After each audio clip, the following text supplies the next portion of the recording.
Jadi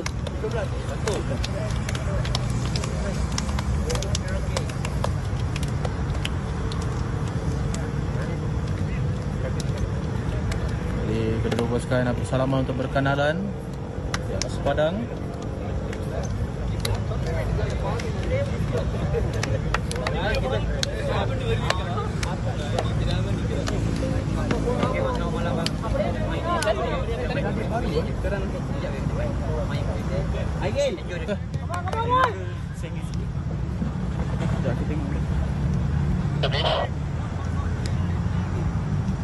RFID bermain secara tenang di bahagian bawah.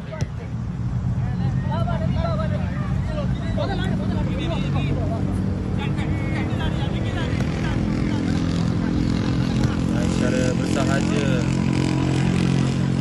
pasukan RFID terus ke belakang untuk menjaga gol pasukan RFID sekarang ini PJ Rovers satu through lepas sekarang ini PJ Rovers jaga gol lebih pantas untuk hidupkan percubaan counter attack yang dilakukan oleh pasukan PJ Rovers. Sekarang ini kesilapan PJ Rovers. Satu try dapat ditepis gerakan.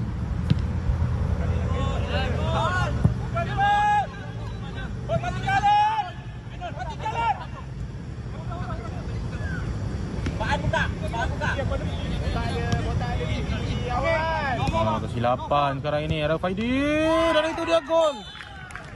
Gol pertama untuk pasukan RFID atas kesilapan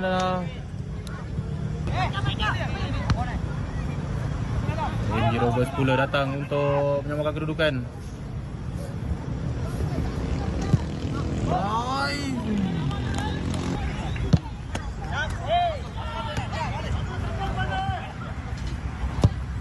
Cross lepas sekarang ini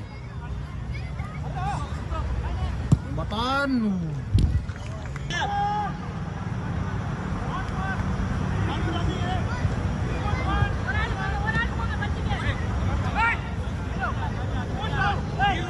Silapan sekali ini PJ Rovers. Satu try dan itu dia gol kedua untuk pasukan RFID di separuh masa kedua. Jadi hantar terus ke penghujung.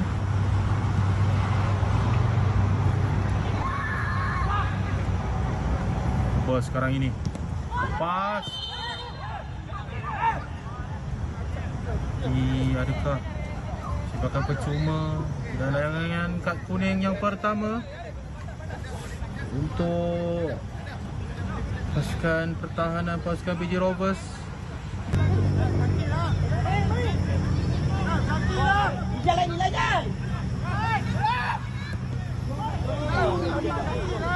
Jadi terima kasih.